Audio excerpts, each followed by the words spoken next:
बिस्मिल्लाहिर्रहमानिर्रहीम, अस्सलाम वालेकुम नाज़रीन। मैं हूं कंबर ज़ैदी। प्रोग्राम देख रहे हैं आप कैपिटल टुडे। नाज़रीन, रूस के वज़ीर ख़ारजा सरगई लारोव 2 रोज़ के दौरे पर पाकिस्तान में मौजूद हैं और इस दौरे के दौरान उन्होंने वज़ीर आज़म इमरान ख़ान, आर्मी चीफ़ और इसके साथ साथ वज़ीर ख़ारजा शाह महमूद कुरैशी साहब से मुलाकात की और इन मुलाकातों में दिफ़ा, तिजारत, तवानाई के शोबों में ताउन बढ़ाने के हवाले से बातचीत हुई और इरादा किया गया कि आइंदा रूस के साथ स्ट्रैटेजिक ताल्लुकात जो हैं उस पर मज़ीद ज़ोर दिया जाएगा, उसको बढ़ाया जाएगा और तावन जो है वो ख़ित्ते के लिए बड़ा इंपॉर्टेंट है, ख़ुसूसन ख़ित्ते के अमन के लिए। इसके अलावा इंपॉर्टेंट डेवलपमेंट जो है अफ़गान पीस प्रोसेस के हवाले से है। अफ़गान पीस प्रोसेस के तमाम मामले पर भी बातचीत हुई। इस पर आज हम अपने एनालिस्ट से जानेंगे कि ये कितना ज़रूरी है कि अफ़गान पीस प्रोसेस से यूएस का जो फोर्सेस हैं उनका विड्रॉल, पीसफुल विड्रॉल, वो ख़ित्ते में क्या चेंजेस लाएगा। इसके साथ ये भी बात करेंगे जो रशिया और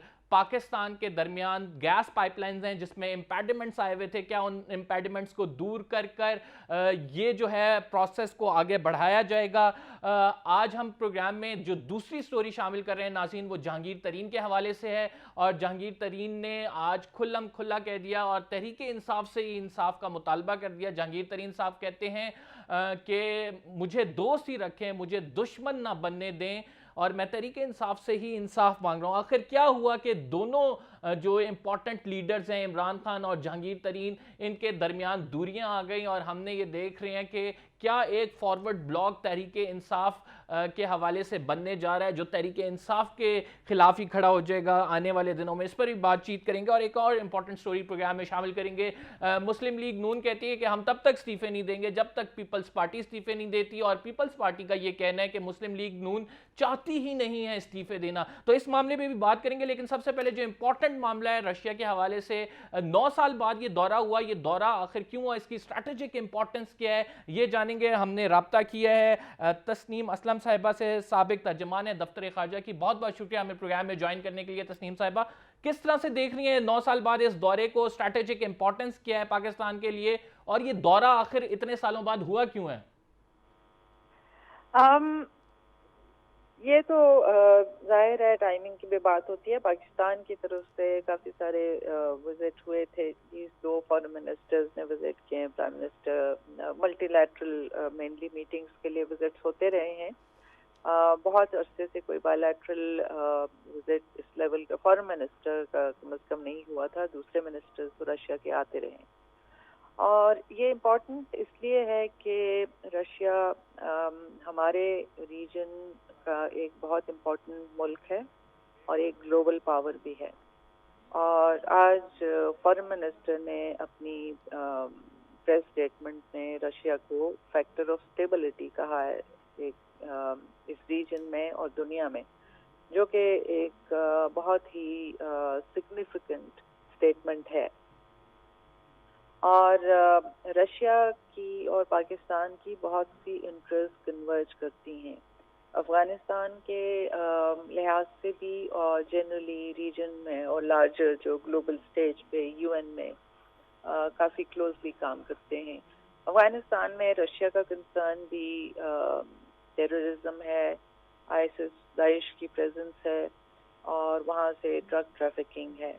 हमारा भी ये कंसर्न है कि अफगान टेरिटरी जो है वहाँ से पाकिस्तान के खिलाफ एक्टिविटीज़ ना हों। इसके अलावा आपको पता है कि रशिया पे ईयू की भी सैंक्शंस हैं और भी प्रॉब्लम्स हैं। तो ये एक अपॉर्चुनिटी है कि हम रीच आउट करें दोनों मुल्क और ट्रेड बढ़ाएं और इकोनॉमिक रिलेशंस को स्ट्रेंथन करें। तो इसलिए भी ये बहुत सिग्निफिकेंट है। फिर यहाँ पे जो एक कॉन्सेप्ट है यूएस का इंडो पैसिफिक, हमारे ईस्ट की तरफ, रशिया भी उसके साथ कंफर्टेबल नहीं है, चाइना भी नहीं है। चाइना हमारा क्लोजेस्ट स्ट्रेटेजिक पार्टनर है, सबसे इम्पोर्टेंट, और चाइना और रशिया की भी बहुत से इश्यूज पे कन्वर्जेंस है और वो मिलके काम करते हैं। तो इस लिहाज से आपने उनकी आज फ़लस्तीन के इशू पे भी पोजीशन सुनी। तो इस लिहाज से बहुत से इश्यूज हैं जो हमें एक सॉलिड फाउंडेशन देते हैं जिस पे हम अपने माजी को, जो पाकिस्तान और रशिया की एक हिस्ट्री रही है, उसको सेट असाइड करके, क्योंकि इतने दुनिया के हालात चेंज हुए हैं कि अब पाकिस्तान और रशिया की बहुत सी इंटरेस्ट कन्वर्ज कर रही हैं। तो उसकी बिल्कुल बेसिस पे तस्नीम हम साहब, आप बहुत बिल्कुल क्लोजली। दुरुस्त फरमा रही हैं। आज वज़ीर जी। ख़ारजा साहब ने भी कहा कि हम रशिया के साथ मजबूत ताल्लुकात चाहते हैं जी। और इन ताल्लुकात को आगे बढ़ता देखना चाहते हैं। अगर कॉमनैलिटीज़ की बात करें तो आप क्या समझती हैं इस पूरे खित्ते में सिक्योरिटी के साथ साथ स्ट्रैटेजिक तौर पे अगर देखा जाए तो क्या कॉमनैलिटीज़ हैं, हम दोनों के क्या कंसर्न्स मुश्तरक हैं? एक तो मैंने आपको अफगानिस्तान के लिहाज से बताया है कि जो अफगानिस्तान में टेररिस्ट ऑर्गेनाइजेशन जिनको फुटहोल्ड मिला हुआ है, दाइश की फॉर इंस्टेंस तो बड़ी ख़ास तौर पे उन्होंने बात की। हमारा कंसर्न है कि दाइश और टीटीपी और भी जो एंटी पाकिस्तान वहाँ पे टेररिस्ट ग्रुप्स हैं, उनको एक बेस मिली हुई है कि वहाँ से वो पाकिस्तान के ऊपर हमले करें और यहाँ पे टेररिस्ट एक्टिविटीज़ कैरी आउट करें। दूसरा, ड्रग्स। अफगानिस्तान से जो ड्रग ट्रैफिकिंग हो रही है वो सेंट्रल एशिया से होती हुई रशिया तक भी जाती है और हमारे यहाँ भी आती है, वो भी एक मेन कंसर्न है। तीसरी चीज़ है कि वहाँ पे एक अनस्टेबल एनवायरनमेंट है। कितने अब हो गए हैं, 20 साल से हो गए हैं अमेरिकन को वहाँ पे और नेटो फोर्सेस को। अभी तक उस कंट्री में कोई स्टेबिलिटी नहीं आई और इसका मतलब है कि जो रशिया की जो एस्पिरेशंस होंगी, पाकिस्तान की जो एस्पिरेशंस हैं कि ओपन यहाँ पे ट्रेड हो, पाइपलाइंस बने, कनेक्टिविटी हो, फ्रीडम ऑफ मूवमेंट हो, वो चीज़ें नहीं हो सकती जब तक अफगानिस्तान स्टेबल नहीं है और अफगानिस्तान में एक खून खराबा बर्पा है। तो ये भी हमारी एक कॉमन इंटरेस्ट है। इसके अलावा रशिया भी इस रीजन में कोई नया कॉन्फ्लिक्ट नहीं चाहता, क्योंकि ये उनकी इंटरेस्ट को भी इम्पैक्ट करता है। और ये बहुत सी ऐसी चीज़ें हैं। इसके अलावा जनरली जो मल्टीलैटरल फोरम्स पे बहुत से इश्यूज जो लाए जाते हैं, जो एक इम्पोजिशन होती है कि वेस्टर्न एजेंडा है, आप भी ह्यूमन राइट्स को उसी प्रिज्म से देखें जिससे हम देखते हैं, तो उसके ऊपर भी पाकिस्तान और रशिया एक तरह के व्यूज़ होल्ड करते हैं। तस्नीम साहब, आप समझती हैं कि जो स्पॉयलर्स का रोल है जो हम बार बार आइडेंटिफाई करते रहे हैं अफगानिस्तान में, इसको काउंटर करने के लिए रशिया की मदद ली जा सकती है? स्पॉयलर्स देखिए, अभी आपको पता है कि रिसेंटली एक मीटिंग भी हमने होस्ट की और स्पॉयलर्स तो वो हैं जो ज़रा जिनको सिर्फ यहाँ पे तमाशा करके उनके इमीडिएट उससे कोई फ़र्क नहीं पड़ता। भारत है, नाम लिए देते हैं। इसके अलावा भी कुछ वेस्टर्न एजेंसीज भी हैं। तो ये सब इन लोगों के लिए अफगानिस्तान एक डिस्टेंट लैंड है। भारत के लिए शायद कम, बाकियों के लिए ज़्यादा। उनको कोई फ़र्क नहीं पड़ता कि अगर यहाँ पे खून बहता रहे, खून खराबा होता रहे, यहाँ से आसपास के मुल्कों में छेड़छाड़ जारी रहे, वहाँ पे आप उन पर नज़र रख सकें। लेकिन हमें ये चीज़ें डायरेक्टली इम्पैक्ट करती हैं। रशिया को शायद हमसे कुछ कम, लेकिन अगर सेंट्रल एशियन रिपब्लिक्स में इंस्टेबिलिटी होती है, उस तरफ टेररिस्ट आते हैं, मूवमेंट इन लोगों की जाती है या ड्रग्स जाती हैं, रशिया को भी वो इम्पैक्ट करता है। हमें तो खैर बहुत ज़्यादा करता है। तो इसलिए रशिया की भी इंटरेस्ट है और वो बहुत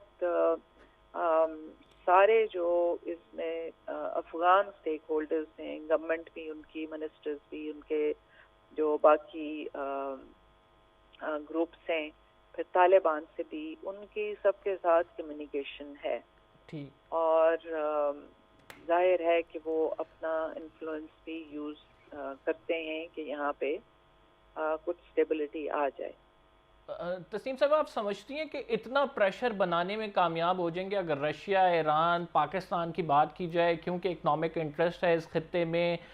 यूएस जो फोर्सेस हैं उनका पीसफुल विड्रॉल रशिया भी चाहता है, पाकिस्तान भी चाहता है और ये इस खत्ते के इंटरेस्ट में भी है। तो इस मीटिंग्स और इस तरह की जो मीटिंग्स होती हैं, तो कुछ ना कुछ प्रेशर ज़रूर हम देखते हैं कि सामने आता है, तो कुछ प्रेशर बनाने में कामयाब हो जाएंगे कि यूएस जो फोर्सेस हैं उनका पीसफुल विड्रॉल हो और जल्द हो? देखिए, मेरा ख्याल है कि यूएस एडमिनिस्ट्रेशन जो है और पर्टिकुलरली यूएस के जो लोग हैं वो चाहते हैं कि ये जो एंडलेस वॉर्स स्टार्ट की हुई हैं यूएस ने, ये किसी तरह इनका इख्तिताम हो, उनके ट्रूप्स वापस आएँ और ये जो डेड बॉडीज जाती हैं या लोग जो मेंटल हेल्थ के इश्यूज, फिर डिफरेंट किस्म के और प्रॉब्लम्स होते हैं, उनसे जान छूटे और फिर पैसा जो इतना लगता है। लेकिन ऐसे लगता है कि वहाँ पे जो यूएस इस्टेब्लिशमेंट है, जो उनकी डीप स्टेट है, वो इस रीजन में अपनी प्रेजेंस रखना चाहते हैं। वो कभी बात करते हैं कि यहाँ पे जो बेसिस हैं एटलीस्ट एक दो जिन पे बहुत पैसा भी लगा है और वो बहुत बड़ी और बहुत एक्सटेंसिव किस्म की हैं, उनको यहाँ पे रीजन में वो ये तो नहीं चाहेंगे कि मैदान खुला छोड़ के चले जाएं जहाँ पे चाइना आ जाए, इन्वेस्टमेंट करे, इकोनॉमिक रिलेशंस बढ़ाए, कनेक्टिविटी हो, या रशिया आ जाए। तो वो इतने आराम से थोड़ा सा स्टेटमेंट से या प्रेशर से वो यहाँ से निकलने वाले नहीं हैं। ठीक। अब पाकिस्तान का अगर देखा जाए तो हमारा जो ग्रेजुअल शिफ्ट है from America to Russia, how do you see it? क्या ये हम मुकम्मल तौर पर शिफ्ट करेंगे या हमारी between the line he policy रहेगी? देखिए, बहुत अरसे के बाद पाकिस्तान ने एक पॉलिसी जो हमें हमेशा से करनी चाहिए थी कि आप किसी एक बास्केट में अपने सारे अंडे नहीं रखें। कई डेकेड्स तक हमने ये सेंटर्स या तो उसमें और फख्र से बताते थे कि मोस्ट एलाय हैं पाकिस्तान यूएस के। आपको क्या मिला उस पॉलिसी से? एक फोर्स किस्म की आपने अलायंस की, क्योंकि फंडामेंटल कन्वर्जेंस यूएस और पाकिस्तान की कभी भी नहीं रही। आप अक्रॉस द बोर्ड आप इश्यूज देख लीजिए, ठीक, आपके चाहे वो पाकिस्तान के न्यूक्लियर हो, चाहे वो पैलेस्टाइन हो, कश्मीर हो, इस रीजन के इश्यूज हैं, बियॉन्ड हो, तो वो कन्वर्जेंस एक ज़बरदस्ती की बनाई हुई थी, जो इशू बेस्ड थी, जो ट्रांजैक्शनल थी। तो उसकी वजह से बहुत से हम जो हमारे लिए अपॉर्चुनिटीज थी वो हम नहीं कर सके। अब अगर हमारी पॉलिसी है कि हमने हर एक के साथ अच्छे रिलेशन रखने हैं, जो रखना चाहे, ज़बरदस्ती नहीं है, तो क्या हम यूएस की वजह से रशिया से रिलेशन ख़राब कर लें या यूएस की वजह रशिया की वजह से यूएस से कर लें? ऐसी बात नहीं है। हमारी पॉलिसी अपनी नेशनल इंटरेस्ट पे बेस्ड होनी चाहिए।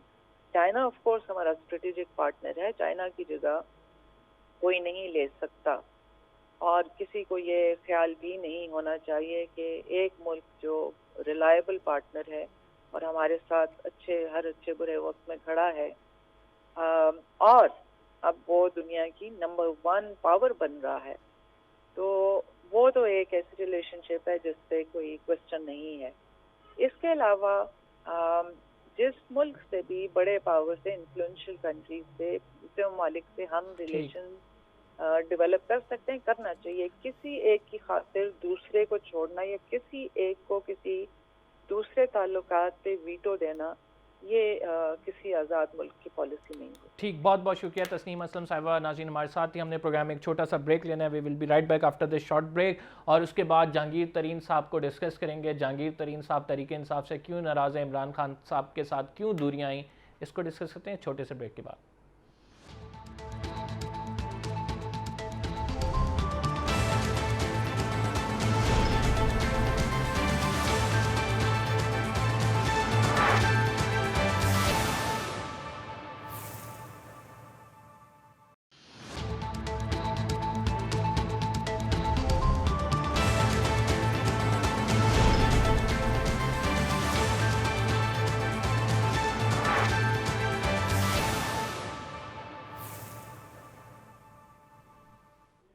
वेलकम बैक नाज़रीन। इमरान खान के दरीना दोस्त, उनके साथी अब उनके मुखालिफ खड़े हो गए हैं और तहरीक इंसाफ से ही इंसाफ मांग रहे हैं, और वो कह रहे हैं तहरीक इंसाफ किस लिए बनी थी। आज ये हालत आई है कि हम तहरीके इंसाफ से, जिसका नाम तहरीके इंसाफ है, उससे इंसाफ के मुतलाशी हैं।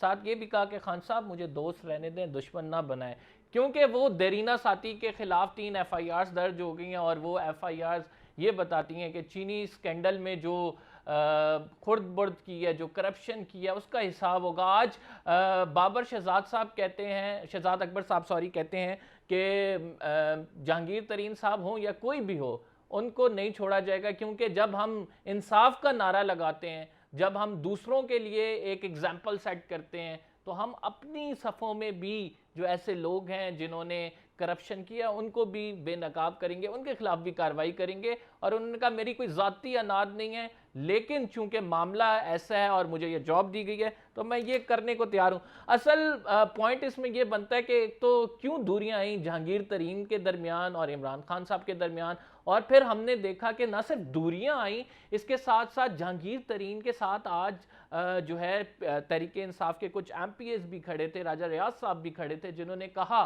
कि वोट ऑफ कॉन्फिडेंस दिलाने में इमरान खान साहब को जहांगीर तरीन का बहुत बड़ा हाथ है। साथ उन्होंने ये भी कहा कि पंजाब की हुकूमत जो बनाई गई है वो जहांगीर तरीन की जानिब से बनाई गई है। पहले जहांगीर तरीन का आपको शॉर्ट सुनवाते हैं और उसके बाद फिर मैं अपने गेस्ट का तारफ कराता हूँ आपसे। तो उसका मतलब ये है कि आज मैं और मेरे दोस्त के साथ आपके सामने यहाँ खड़े हैं और जो ये बात भी करेंगे, हम तहरीक इंसाफ से इंसाफ मांग रहे हैं।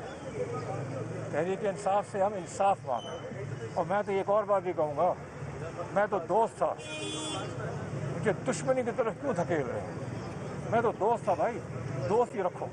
मैं तो दोस्त था भाई, दोस्त ही रखो, दुश्मनी की तरफ क्यों धकेल रहे हो। तो ये जहांगीर तरीन साहब के जो हैं अल्फाज हैं। मुजम्मिल सुहरवर्दी साहब हमारे साथ मौजूद हैं, सीनियर तज्जियाकार हैं, जर्नलिस्ट हैं। बहुत बहुत शुक्रिया मुजम्मिल साहब हमारे साथ प्रोग्राम में ज्वाइन करने के लिए। मुजम्मिल साहब, ये क्या हुआ, ये क्यों हुआ और ये कैसे हुआ, आपसे ये जानना चाहेंगे। जहांगीर तरीन और इमरान खान के दरमियान सर्दमहरी तो पिछले कुछ 1.25 साल से जारी थी और ये कोई नई बात तो है नहीं। इसमें जहांगीर तरीन साहब ने पहले जलावतनी ली और वो कई माह लंदन में क़याम किया उन्होंने, और उनकी कोशिश थी कि वो ये वक्त बाहर गुजार लें और लड़ाई बढ़े ना। लेकिन फिर हुआ ये कि चूँकि वो लंदन में थे, रोज़ ख़बरें आ जाती थी उनकी शरीफ ख़ानदान से मुलाकात हो गई और वो PTI के ख़िलाफ़ काम कर रहे हैं। तो मेरा ख्याल है फोर्सेस ने उन्हें PTI के अंदर से कहा कि आप वापस आ जाएं, आपको कुछ नहीं कहा जाएगा। वो वापस आकर भी खामोश रहे और उन्होंने बिल्कुल कोई पॉलिटिकल एक्टिविटी नहीं की। लेकिन हमने देखा कि उनकी मुश्किलात कम नहीं हुई। आज उन्होंने खामोशी तोड़ दिया और मेरे हिसाब से उन्होंने ऐलान जंग कर दिया है। उन्होंने साफ कहा है कि अगर आप मुझे तंग करेंगे तो फिर मैं उसका भरपूर जवाब दूंगा। और जवाब कैसे दूंगा? आज 4 MNA और 7 MP उनके साथ थे। जो हुकूमत 8 वोटों से मरकज़ में खड़ी है और 10 वोटों से पंजाब में खड़ी है, उसके लिए ये बड़ा फिगर है कि 4 MNA जो हैं वो अभी भी आज भी अदालत में जहांगीर तरीन के साथ थे। 7 MP थे, उनमें कुछ पंजाब के एडवाइज़र और वज़ीर भी थे। तो मेरे ख्याल में उन्होंने कहा कि वो पार्लिमानी तरीके से पार्लियामेंट के अंदर एक ऐसा ग्रुप बनाकर इमरान खान को थ्रेट कर सकते हैं जो कमज़ोर बुनियादों पर खड़ी है कि मैं आपके लिए ख़तरा बनूंगा, लिहाजा आप मुझे मज़ीद तंग करना बंद कर दें। गेम ऑफ सिग्नल्स है। अगर तो उन्हें आज शहजाद अकबर साहब की प्रेस कॉन्फ्रेंस थी जिसमें काफ़ी वजाहतें दी गई कि हम उनको टारगेट नहीं कर रहे हैं, लेकिन मजबूरी थी। अभी भी मैं समझता हूँ हुकूमत ने जहांगीर तरीन साहब के साथ बहुत रियायत की है। उनके मुकाबले में जो मनी लॉन्ड्रिंग के केसेस हैं वो अपोजिशन के, वो नैब के पास हैं। उन्होंने 20-20 माह कैद काटी है, 20-20 माह जमानतें नहीं हुई उनकी। और जहांगीर तरीन साहब का केस नैब को नहीं दिया गया, प्री अरेस्ट बेल्स मिल रही हैं, लेकिन फिर भी ये काफ़ी नहीं है। और मेरे ख्याल में जहांगीर तरीन साहब को इस पर भी काफ़ी नाराज़गी है। अच्छा मुजम्मिल साहब, आप ये समझते हैं कि ये मामलात मज़ीद आगे बिगड़ेंगे, क्योंकि जैसा आपने कहा कि जंग का आगाज़ कर दिया है, तो ये जंग कहीं फॉरवर्ड ब्लॉक की सूरत में आपको नज़र तो नहीं आ रही? देखिए, बात यह है कि अगर जहांगीर तरीन साहब के साथ इमरान खान साहब ने सेटलमेंट ना की तो फॉरवर्ड ब्लॉक तो आज सामने आ गया है ना, कौमी असम्बली का भी और पंजाब असम्बली का भी। अब इसकी तादाद में इजाफा होना है और सब जानते हैं कि सेनेट में भी देखें, जहांगीर तरीन साहब की बहन भी सेनेटर हैं और भी उन्होंने इस बार भी सेनेट का एक टिकट लिया था और उसी के बाद सेटलमेंट हुई थी। तो उनकी सेनेट में भी उनके साथ लोग हैं, कौमी असम्बली में भी लोग हैं, पंजाब असम्बली में भी लोग हैं। तो इसलिए वो एक जगह फॉरवर्ड ब्लॉक नहीं बनाएंगे, वो बनाएंगे तो तहरीक इंसाफ का एक ग्रुप बनाएंगे जिसमें सेनेटर्स, एमएनएज, एमपीएज सारे मौजूद होंगे, और वो तहरीक इंसाफ तरीन ग्रुप होगा जो तहरीक इंसाफ के अंदर से निकलेगा। जैसे काफ लीग के अंदर से हमने हम ख्याल ग्रुप को निकलते देखा था, जिसने फिर शहबाज शरीफ के साथ मिलकर हुकूमत बनाई भी थी और चलाई भी थी। इसी तरह हम देखते हैं कि अगर तहरीक इंसाफ के अंदर से तहरीक इंसाफ तरीन ग्रुप निकलेगा तो वो फिर पार्लियामेंट के अंदर क्या चेंजेस लाएगा और उसके आगे क्या रास्ता बनाएगा। और अगर इनकी बात की जाए सेटलमेंट की, तो सेटलमेंट के कोई रास्ते मौजूद हैं, या फिर ये जब ऐलान जंग हो गया तो फिर आगे जंगी मैदान ही देखेंगे दोनों पार्ट? मेरे ख्याल में इमरान खान साहब को रिट्रीट करना चाहिए। पॉलिटिकल डिसीजन तो यही है कि उन्हें जहांगीर तरीन साहब के साथ सुलह का रास्ता निकालना चाहिए, उनसे मुलाकात करनी चाहिए, उनकी पोजीशन बहाल करनी चाहिए। लेकिन ये भी इमरान खान के लिए पॉलिटिकली बहुत मुश्किल होगा, क्योंकि फिर ऑपोजिशन बहुत शोर मचाएगी और कहेगी कि एनआरओ दे दिया, जहांगीर तरीन को एनआरओ दे दिया, जहांगीर तरीन को एनआरओ दे दिया। तो इमरान खान साहब मुश्किल में है। अगर उन्होंने तरीन साहब के साथ लड़ाई जारी रखी तो भी उनका नुकसान है, और अगर सुलह की तो भी उनका नुकसान ठीक। है। जनरल साहब, मुझे जनरल साहब ने ज्वाइन किया, जनरल अमजद शोएब साहब हमारे साथ मौजूद हैं। जनरल साहब, आज जहांगीर तरीन साहब ने ऐलान जंग कर दिया और कहा कि खान साहब मुझे दोस्त रहने दें और मुझे दुश्मन ना बनाएं। इस डेवलपमेंट को कैसे देखते हैं? फॉरवर्ड ब्लॉक जो बन गया, क्या तरीके इंसाफ के लिए मुश्किलात खड़ी करेगा? देखिए जी, मुश्किलात तो हैं। इसमें सबसे इम्पोर्टेंट चीज ये है कि वही इशू जो जैसे हमारी ऑपोजिशन का मसला आता है कि जनाब ये एकतरफा इंतखाब, अब यहाँ पे 80% शुगर मिले तो हैं ऑपोजिशन के लोगों के पास, और ये सारे मिलके कार्टेल की शक्ल में ऑपरेट करते हैं और बेनिफिशरीज भी सारे हैं। लेकिन FIA का फोकस जो है वो इस वक्त सारा जहांगीर तरीन पे है। हो सकता है जहांगीर तरीन का कोई रोल थोड़ा बड़ा हो, लेकिन इसमें इवन हैंडेड अगर अप्रोच इनकी होती तो जहांगीर तरीन ये तो नहीं कह सकता था, या इनकी अपनी पार्टी के लोग ये तो ना कहते कि जनाब इसके साथ दुश्मनी की जा रही, जिस तरह आज ऑपोजिशन कहती है कि हमारे साथ दुश्मनी हो रही है। सो बात यह है कि अप्रोच जो है वो जब भी लॉपसाइडेड होगी, इवन हैंडेड नहीं होगी, तो कहीं ना कहीं आपको फिर आके उसमें क्रिटिसिज्म का सामना करना होगा और उससे गलतफहमियां पैदा होंगी। तो ये इनकी अपनी हैंडलिंग का मसला है। अगर आज भी अपना कोर्स करेक्शन करें तो जज साहब, आप क्यों समझते हैं कि जहांगीर तरीन साहब को निशाना बनाया जा रहा है? मेरा नहीं ख्याल कि निशाना बनाया जा रहा है। मेरा अपना अंदाजा ये है कि FIA ने जो अप्रोच इख्तियार किया उसमें स्टार्टिंग पॉइंट उन्होंने ये रखा है, क्योंकि इनिशियली आपको याद होगा कि जब जहांगीर तरीन इंग्लैंड चले गए थे तो ऑपोजिशन की तरफ से बहुत ज्यादा क्रिटिसिज्म था कि जनाब उसको NRO दे दिया। जहांगीर तरीन चूंकि इनके अपने आदमी तो उनको भगा दिया, तो अब तो वो जो चीनी का जो स्कैंडल का केस है वो तो खत्म हो गया। तो मोस्ट प्रॉब्ली उस वक्त पे इन्होंने उसकी डायरेक्शन ये रखी कि जहांगीर तरीन पे फोकस रहे, ताकि चीनी का मामला हल तो इकट्ठे सबका ही होगा, लेकिन अल्टीमेटली शुरू करने के लिए अगर कोई स्टार्टिंग पॉइंट रखें तो जहांगीर तरीन हो, ताकि ये बाहर ये मैसेज जाए कि हम अपनों के साथ रियायत नहीं कर रहे। लेकिन अब ये है कि अब टोटल फोकस है सारा जहांगीर तरीन पे, तो वो लाजमन जहांगीर तरीन जो है वो समझता है कि भाई मुझे सिंगल आउट कर दी। उसने आज जो स्टेटमेंट की वो यही है कि भाई आप बाकियों को छोड़ के बैठे हुए हैं, तो मुझे क्यों अकेले को आप कॉल कर रहे हैं। वो अप्रोच इनकी हमेशा इसी तरह की रही है, फॉल्टी सी, जहां ये अक्रॉस द बोर्ड नहीं हैंडल कर सके। लेकिन मुजम्मिल साहब, आपकी जानिब आऊँगा, लेकिन मुजम्मिल साहब, जब हम ये बात करते हैं कि तहरीके इंसाफ जो है अकाउंटेबिलिटी कर रही है, अगर वो अपनी सफ़ों में भी अकाउंटेबिलिटी शुरू कर रही है और उसके बाद फिर ये आवाज़ें आ रही हैं कि जी आप मुझे विक्टिम बना रहे हैं, मुझे टारगेट कर रहे हैं और स्पेसिफिकली मुझे टारगेट किया हुआ है, तो आई गेस इसमें तहरीके इंसाफ का इतना नेगेटिव रोल नहीं है। वो तो अपनी सफ़ों में ही जो ख़राब चीज़ें उनको दुरुस्त करना चाह रही है। आप इससे मुत्तफिक हैं? नहीं, मैं इससे मुत्तफिक नहीं हूँ। देखें ना जी, अगर तो शहबाज शरीफ फैमिली पर मनी लॉन्ड्रिंग के इल्ज़ामात हों तो वो नैब देखेगी, और अगर जहांगीर तरीन पर 8 अरब की मनी लॉन्ड्रिंग, चीनी स्कैंडल को छोड़े ना, आज शहजाद अकबर साहब ने कहा है कि उनके ऊपर 8 अरब की मनी लॉन्ड्रिंग के इल्ज़ामात है, तो वो FIA देखेगी। और अगर शहबाज शरीफ फैमिली का हो तो 20 महीने हमजा अंदर रहेगा, और इधर अली तरीन और जहांगीर तरीन की जो है प्री रेस्ट बेलें भी हो जाएंगी। तो एक तो इवन हैंडेड की बात ना करें। जहांगीर तरीन साहब को सियासी तौर पे जो निशाना बनाया जा रहा है, अभी मैसेजिंग की गेम है। जब लड़ाई पूरी शुरू होगी फिर इमरान खान साहब उनका केस नैब को भेजेंगे। अभी तो पिछले 1 साल उनको डंडे के जोर पर खामोश रखने की कोशिश की गई है, मुल्क से बाहर भेजा गया है। फिर वहाँ पे प्रॉब्लम थी, उनके शरीफ फैमिली से राब्ते शुरू होने की खबरें आ गई, फिर उनको वापस बुलाया गया है, फिर खामोश रखा गया है, सेनेट में खामोश रखा गया है, एतमाद के ठीक। वोट में। ये कैरेट एंड स्टिक का मामला है जहांगीर तरीन के साथ। कभी उन्हें कैरेट दी जाती है, कभी स्टिक दी जाती है। मेरा ख्याल है स्टिक कुछ ज्यादा हो गई है, तो उन्होंने शोर मचाया आज और लड़ाई शुरू की है। शायद टाइमिंग भी ऐसी है। मैं समझता हूँ कि अब आहिस्ता आहिस्ता, जब आगे इलेक्शन का साल है, तो सब ने सब बंदी करनी है। अब आप डंडे के जोर पर ना ऑपोजिशन को रोक ठीक। सकते हैं, ना अपने ठीक। अरकान को रोक। जज साहब, आपसे पूछना चाहूंगा, क्या पंजाब में आप देख रहे हैं कि वो जो तब्दीली की एक बातें हो रही थी, अब ये फॉरवर्ड ब्लॉक बन गया है, तो ये फॉरवर्ड ब्लॉक कुछ ना कुछ हिलजुल करेगा और वो तब्दीली जो उस्मान बुज़दार के खिलाफ ज्यादा नजर आती है वो हमें नजर आएगी? उससे हटके पहले जो भी मुजम्मल भाई जो बात कर रहे थे, मैं उस पर एक चीज आपको बताऊं। देखिए, इसमें बहुत बड़ी एक डाइकोटमी है, जो बहुत बड़ी इमरान खान जो कुछ कर रहा है या जहांगीर तरीन का जो किस्सा है, उसमें जो सबसे बड़ी खराबी है वो ये है कि देखिए, हमारे यहाँ सियासत जो चलती है उसको समझने की जरूरत है। वो इस तरह कि ऑपोजिशन का इंतखाब करना आपके लिए निस्बतन आसान होता है, क्योंकि आपको पता है कि जब ऑपोजिशन की गवर्नमेंट आई तो उन्होंने आपके लोगों को पकड़ना।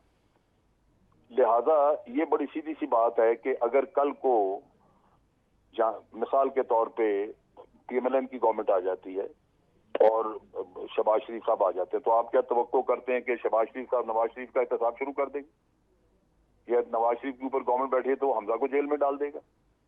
उन्होंने पकड़ना इन्हीं के तरीके इंसाफ के लोगों को। तो आप बैठ के आप भी अपने पकड़ रहे हैं और उनके भी आप ही, ऑपोजिशन के भी आप ही पकड़ने, तो आपने तो महाज खोल लिए, तो दुश्मन आपके हर तरफ होगा। वहां मसला ये है कि कल को जहांगीर तरीन अगर मिलता नहीं किसी इनसे, पीएमएलएन या किसी पार्टी से, तो दूसरी हुकूमत जिसकी भी आई उसके सामने इन लोगों ने फिर यही रगड़े खाने हैं। ठीक। तो आप ये फायदा आपको यही होता है कि आप ये कह रहे हैं कि जी ठीक है, हमें अगली हुकूमत आएगी वो तो पकड़ेगी, लेकिन जब कम से कम जो अपनी है वो तो फिलहाल लिहाज करे, और खासतौर पे जब आपके पास अंदर पार्लियामेंट में खास मेजोरिटी भी ना हो। तो ये इस वक्त वो सूरत हाल है जहां हम कहते हैं ना कि आप अपने पांव पे कुल्हाड़ी मार रहे हैं, वो कुल्हाड़ी मार रहे हैं। इवन हैंडेड अप्रोच अगर रखते दोनों तरफ से होता तो शायद ये इनको इतनी मामला बेहतर होते। जल साहब, आप हमारे साथ ही रहिएगा, हम एक छोटे से ब्रेक पे जा रहे हैं। We will be right back after this short break नाज़रीन, और फिर डिस्कस करेंगे इस्तीफों वाली बात। पीपल्स पार्टी कहती है कि मुस्लिम लीग नून इस्तीफे देना ही नहीं चाहती थी। मुस्लिम लीग नून कहती है जब तक पीपल्स पार्टी इस्तीफे नहीं देगी हम इस्तीफे नहीं देंगे। इस ब्रेक के बाद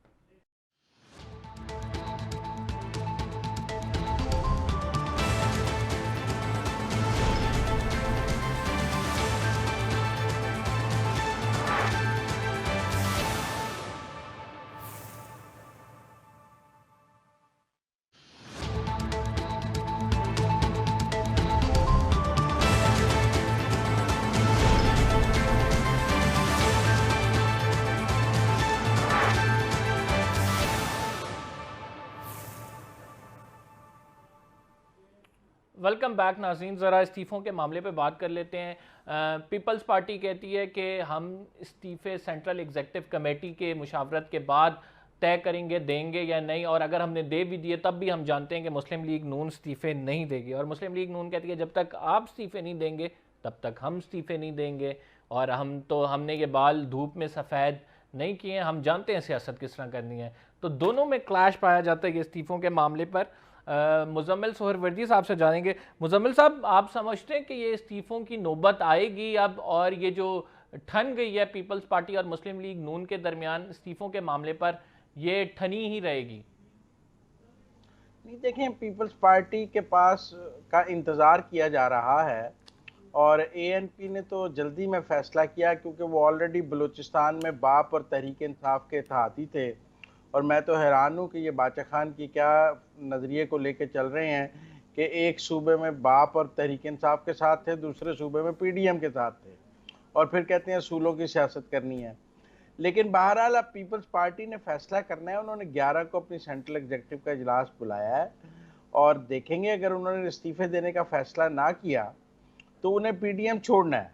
पीडीएम की बाकी जमातें जो हैं वो मुत्तहिद हैं, और बाकी पीडीएम अपनी जगह चलेगी माइनस पीपल्स पार्टी।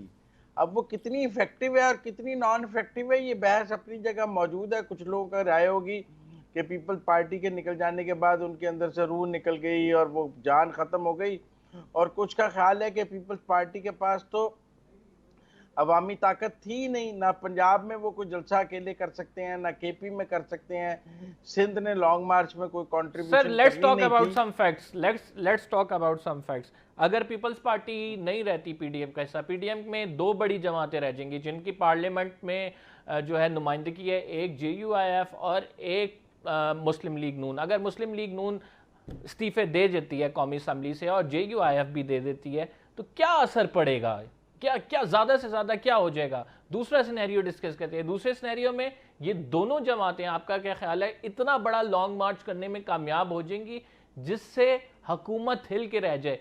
इसके साथ हमें यह भी देखना है कि सिंध हुकूमत गई नहीं है, सिंध पीपल्स पार्टी के पास ही है। इसका जवाब देते फिर प्रोग्राम क्लोज करूँ मैं। देखिए, सिंध का तो कोई रोल नहीं है ना लॉन्ग मार्च में। लॉन्ग मार्च में तो रोल है केपी और पंजाब का। जी, मैं और वही अगर वही बात ये कह रहा हूँ। दोनों अगर तो नून लीग वस्ती सेंट्रल पंजाब से लोग नहीं निकाल सकती और फजलुर रहमान साहब केपी से नहीं निकाल सकते, तो फिर इनकी सियासत खत्म है, डू और डाई का मामला है। अगर ये लोग निकाल सकते हैं और ये वाकई इस्लामाबाद में एक बड़ा जम्मे गफीर लेके पहुंच सकते हैं, तो फिर तो उनके इस्तीफों की भी बड़ी वैल्यू होगी और उन पहुंचे हुए लोगों की भी बड़ी वैल्यू होगी। और हमने देखा है कि जब लोगों की तादाद साथ हो तो फैसला गुजरांवाला में ही हो जाता है, और अगर लोगों की तादाद ना साथ हो और आप सर खाली हमने कंटेनर पीडीएम के के साथ जलसे बैठे हो देखे, तो हमें कोई 100 बहुत बड़ी तादाद नजर नहीं आई पीडीएम के जलसों में। मैं मुत्तफिक हूँ आपसे, उसमें वेदर का इशू था, क्या इशू था, लोग नजर नहीं आए उसमें उतनी बड़ी तादाद से, इसीलिए लॉन्ग मार्च भी करते हुए डर रहे हैं। लेकिन अगर अब इन्होंने पीपल्स पार्टी से लड़ाई का फैसला किया है, उन्हें शोकाज दिया है, तो फिर ये नवाज शरीफ की सियासत और फजलुर रहमान की सियासत की बका का मसला है कि वो लोगों को निकालें और लेकर इस्लामाबाद पहुंचें। ठीक, ना पहुंच सके तो बिस्तर गोल है। ठीक, बहुत बहुत शुक्रिया मुजम्मिल सोहरवर्दी साहब आपका। हमारे साथ जनरल अमजद शरीफ साहब मौजूद थे, आपका भी बहुत बहुत शुक्रिया। नाज़रीन, देखते हैं इस्तीफ़ों के मामले पर क्या होता है। अभी फ़िलहाल ऐसा लग रहा है कि ना ही कोई इस्तीफ़े आ रहे हैं और ना ही कोई लॉन्ग मार्च हो रहा है। कंबर ज़दी को इजाज़त दीजिए, इंशाल्लाह अगले प्रोग्राम में आपसे फिर मुलाकात होगी। अल्लाह हाफ़िज़।